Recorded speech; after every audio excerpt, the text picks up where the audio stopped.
Welcome to Brazos Matters. I'm Jay Sokol. So listeners and viewers of this show know that we partner with Texas A&M's Department of Journalism to have a journalism student to help produce the show.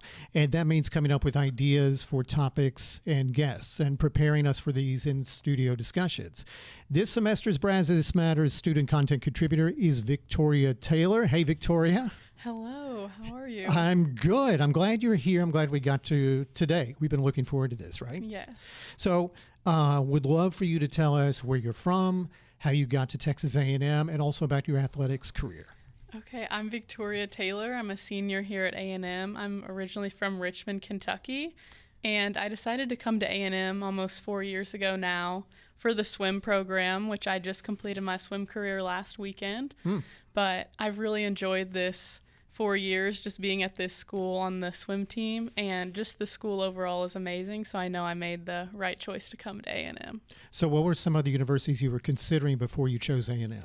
It was kind of during COVID, so I wasn't able to talk to an extreme amount or go on official visits anywhere, but I was between A&M and the University of Miami in Florida. So I'm glad I picked here. We're kind of the Miami of Texas, I think. Yeah, definitely. Okay, so tell us about today's topic and why you thought it was a good idea for us to address it. So today we're talking about strength and conditioning training topic, and I thought that this was important because as an athlete, I've been in the world to know lots of information about strength training, but I think that the general population definitely could hear a lot more about it and be interested in it. I think that's right. So you made that compelling pitch to me about multiple aspects of the coaching that you have received along the way, and also, like you said, ways that these coaches can share some things that the rest of us, the mere mortals, can use in our lives to make our lives better. So we're kind of working on a 3-part series. So parts 2 and 3 are coming. But today's guest is Ashley Jackson, who is Assistant Director for Strength and Conditioning for Texas A&M Athletics. Ashley, thanks for being here. Thanks so much. Thanks for having me. You bet. All right, Victoria, it's all you. Okay, Ashley, can you tell us kind of just about your background with strength training and how you eventually got to A&M? Sure. I think initially I wanted to just be around sports for as much and as long as I could. And then I thought initially it was physical therapy was my route to kind of stick within that avenue. But then I started to be able to shadow and go out to PT clinics and see what that looked like. And it was a little slower than I would have liked. I have a good amount of energy that I need to get rid of through the day. So people allow me back home. And being around sports within strength and conditioning, within athletics, and within like the higher education piece, there was like a aha moment of how can I be influential in this space? How can I use my energy, my passion, and my desire to help and lead others, and kind of found this route. Took a lot of school, took a lot of certifications and studying, a lot of hours in the books, and a lot of hours on my feet. There's a big practical piece to what it takes to become a strength and conditioning coach, especially at the highest level for NCAA and for professional sports. So putting all of those together, I was able to kind of start a career within NCAA strength and conditioning. Went to grad school, did a lot of internships in Texas, and then I started to branch out a little bit. I knew that I couldn't leave my feet in the Texas soil if I wanted to go out and seek the best opportunities for growth and education for myself. So I wanted to put myself around the best coaches out there, the best opportunities, the best schools. So I ended up going to the University of Michigan. I spent far more time there in the cold than I would have liked initially, but it was a great opportunity for myself to grow as a young coach, be around great mentors, be around other great sport coaches, and some really, really good athletes at the school, high level of training there. And I was there for 10 years, and then I got the opportunity to come back and work at Texas A&M with a former colleague of mine, and then he was my boss here at A&M for about 4 years, Bo Sandoval. So big reason, I came back here to A&M was to be with him and to be around his energy and the culture that he wanted to create here. So I'm still here, worked with a multitude of sports here, lots of different coaching staffs, lots of different athletes, and have thoroughly enjoyed my time so far. Okay, awesome. And you grew up an athlete, right? Mm-hmm. So do you think doing that strength and conditioning training growing up, did you ever see yourself maybe wanting to coach the next generation of athletes coming up, or did you strictly think physical therapy at first? No, I was probably on the opposite side of the path of getting good strength and conditioning exposure. I got some exposure, but it probably wasn't the best. Okay. But it still kind of clicked as an interest for mine, how to influence my ability to play whatever sport it was in the season. I played everything. But I really kind of noticed as training went along and as I had dedicated more time and space to it, it really started to affect my ability to play sports at the higher level. And so I found that the expertise and the guidance that I was getting was not correct. And so that just led me to seek out things for myself and kind of just like fed into that interest. Awesome. And that, yeah, it was really exciting at first because when you're a young athlete, anything that you do helps. You're very, very malleable in that way. And so it was nice to be able to start and see immediate feedback from my body and from the training and from the nutrition. And it was just very, very, I always wanted more. And so I had to keep seeking it out. Okay.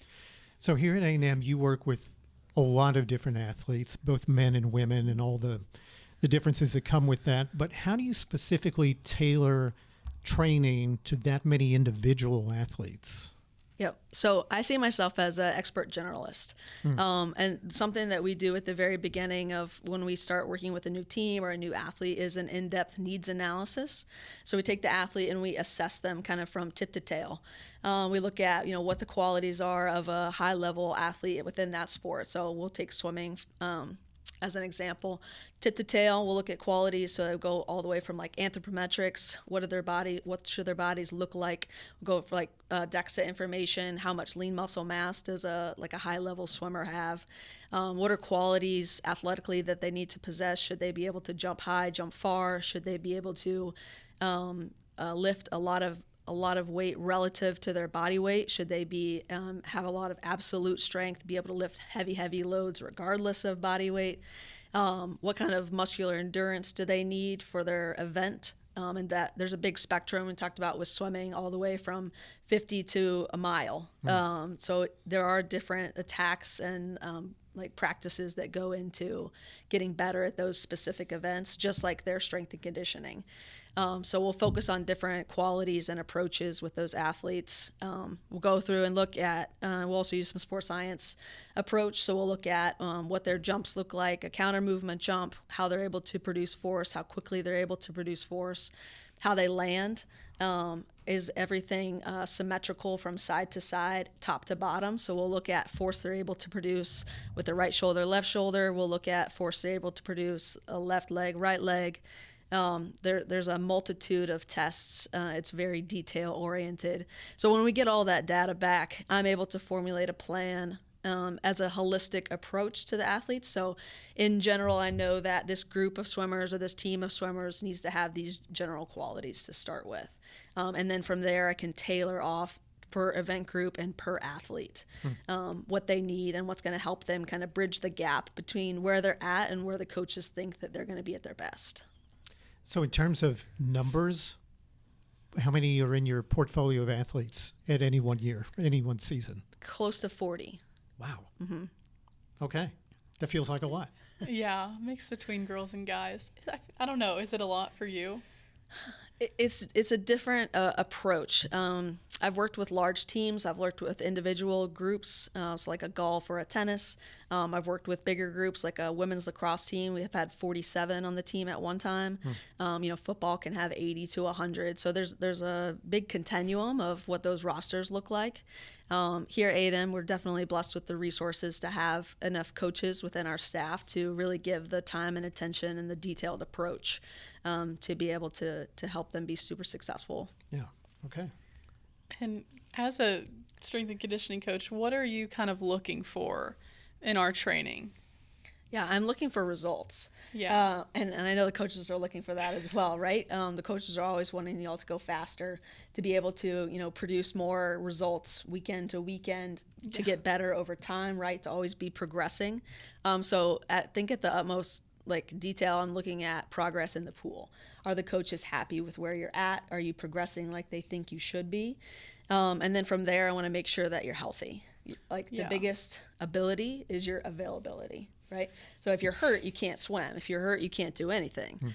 So I want to make sure that you're healthy over a long time. So like your robustness and the longevity to your training and approach has a lot to do with, what height you'll reach within the sport. Because if you keep having to take breaks, right, for tiny injuries or big injuries, you're never going to get to where you want to be. So just making sure you're healthy, making sure that you can withstand the volume of training, right, that the coaches think it takes to be successful in your event. And then, just staying super in line with what the coaches are thinking, what they want to do next. Like I need to know their next move. So there's a lot of questions always between myself and the coaching staff.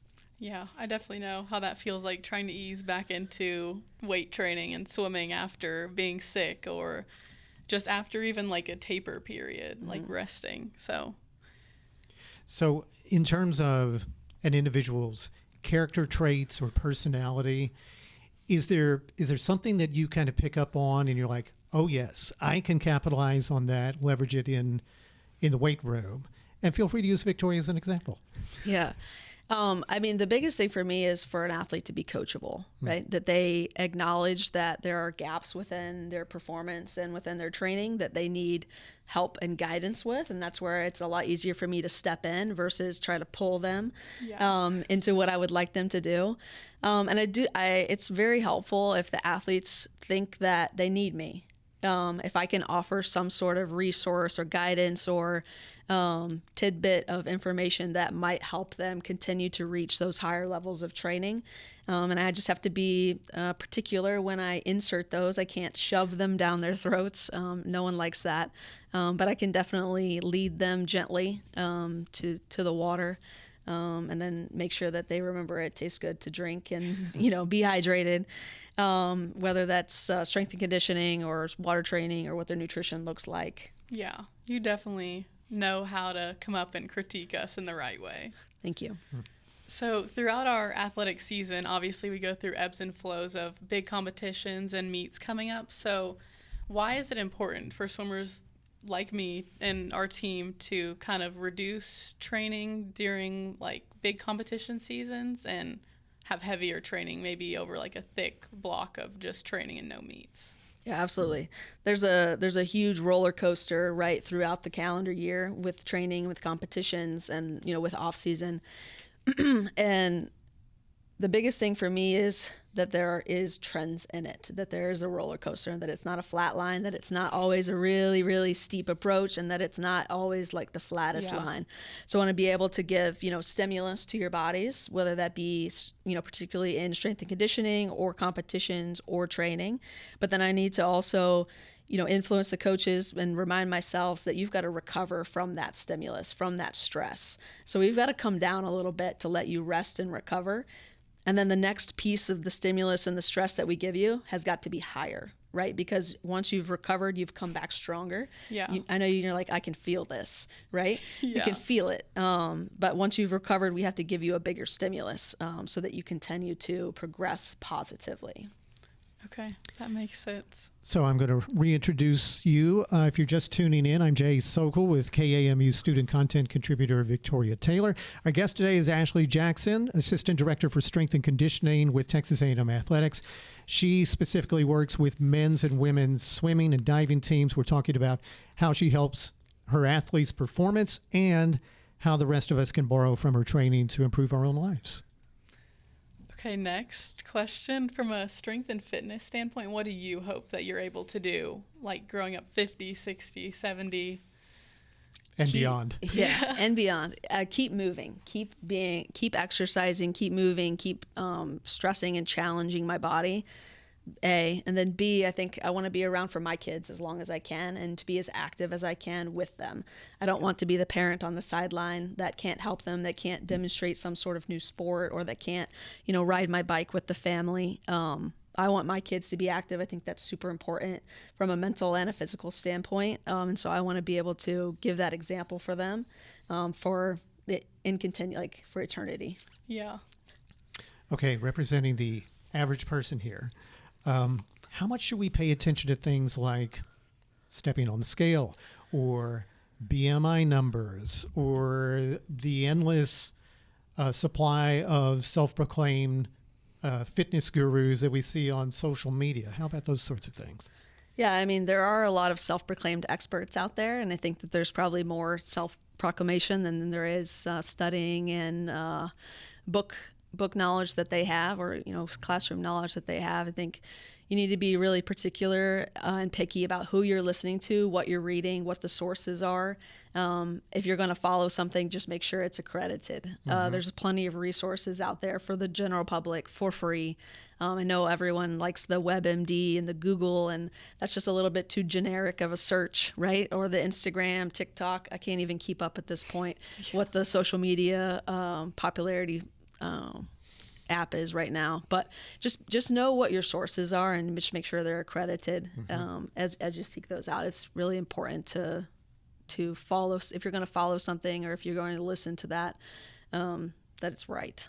How much should we pay attention to what we weigh and to, again, those numbers like BMI? Yeah. I mean, I think it's important to have a thumb on your health.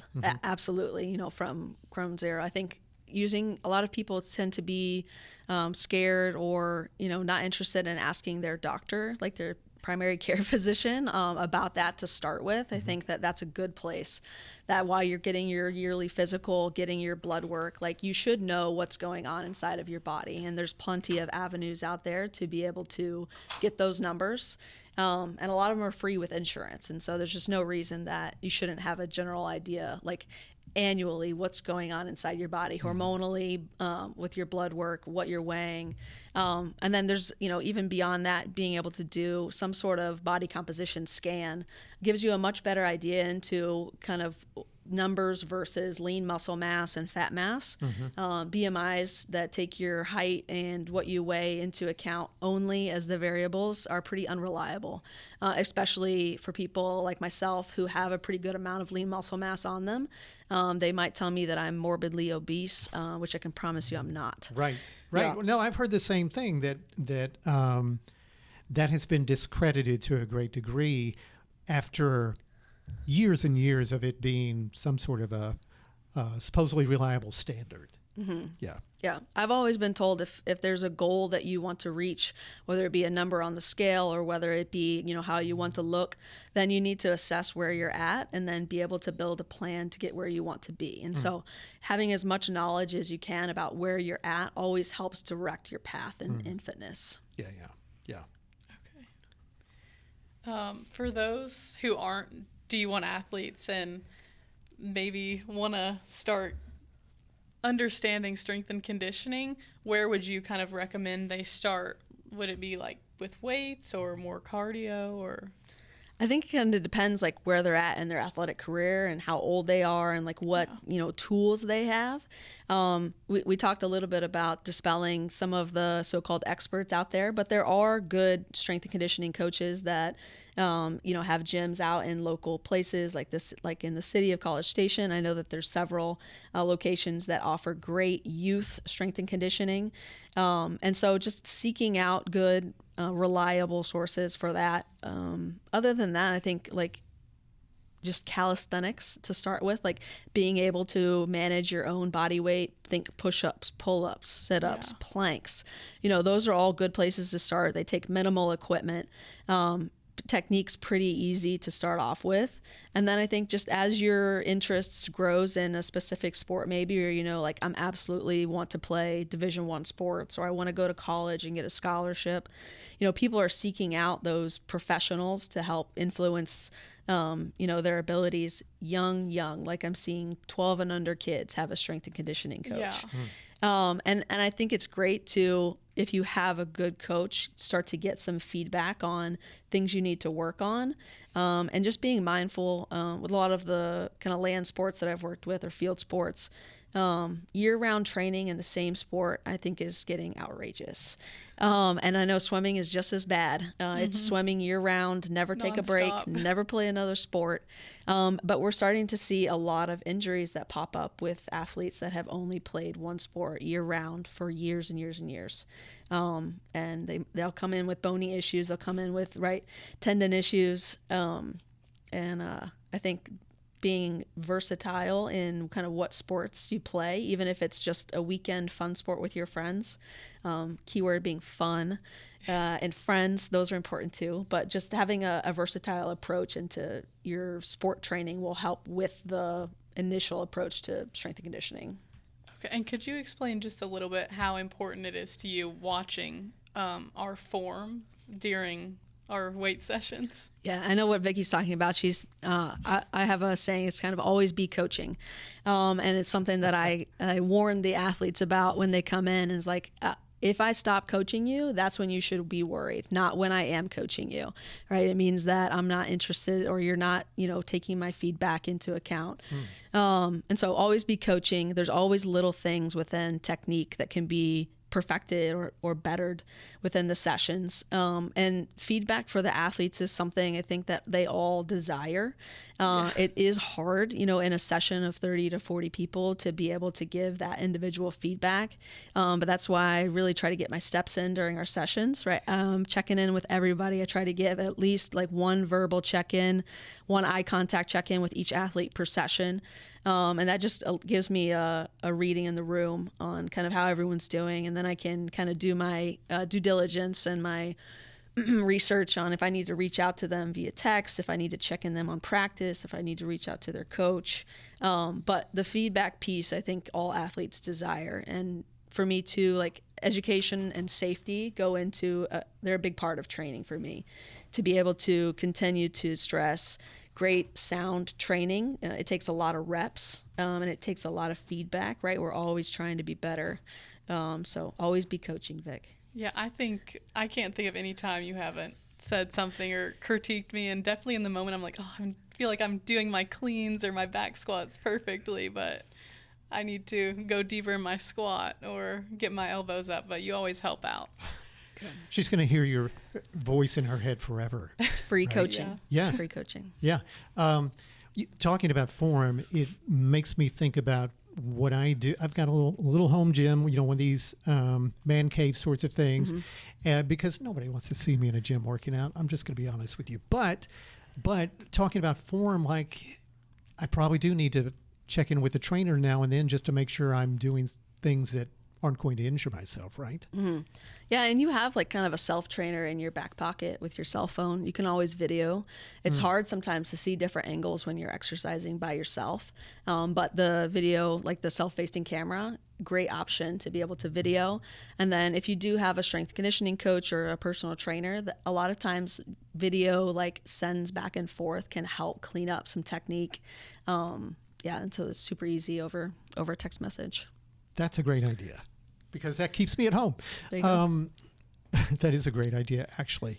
So in terms of, again, regular folks who may not have done much in terms of weight training, but we know it's good for bone density and so forth, where do we start pushing and pulling weights? Yeah, just start. Just start. Just start. Okay. That's the biggest thing for me. Any kind of advice. Find something that you enjoy and just start it. You talked about, no one wants to see me at the gym. Uh-huh. No one's looking at you at the gym. They're You worried sure about that? They're worried about themselves. Because I feel like somebody's going to, subtly put their cell phone up and start taping. They might, but it's worth it. Yeah. It's worth it. I think that humanity in general could do a little bit better job at just encouraging and promoting activity and allowing everyone to do what they think would be better for themselves. And just encouraging activity is the biggest thing for me. Fewer reps with more weight, or more reps with lighter weight? Depends on your goals. That I said, just start to start. Exercise should be progressive, and so there should be some differences in what you're doing within your cycles, within your weeks, within your training sessions. I can't tell you that the best idea would be to do 3x10 for 6 weeks and then for eternity. But like progressive strength training, like I talked to Vic about with being able to stress the body and then giving it time to recover, but then you have to stress it in a larger amount. You have to give it a bigger stimulus or a different stimulus. So I can't say less is more is less. I say better is better. Yeah. And so, seek out those resources. It's, super simple to start. We talked about, at first anything will help. And so do something consistently. And then once you've figured out, what you're willing to invest into that area, whether it's building a home gym or seeking out a personal trainer or, joining a Globo gym, like then you can kind of pinpoint what's best for you.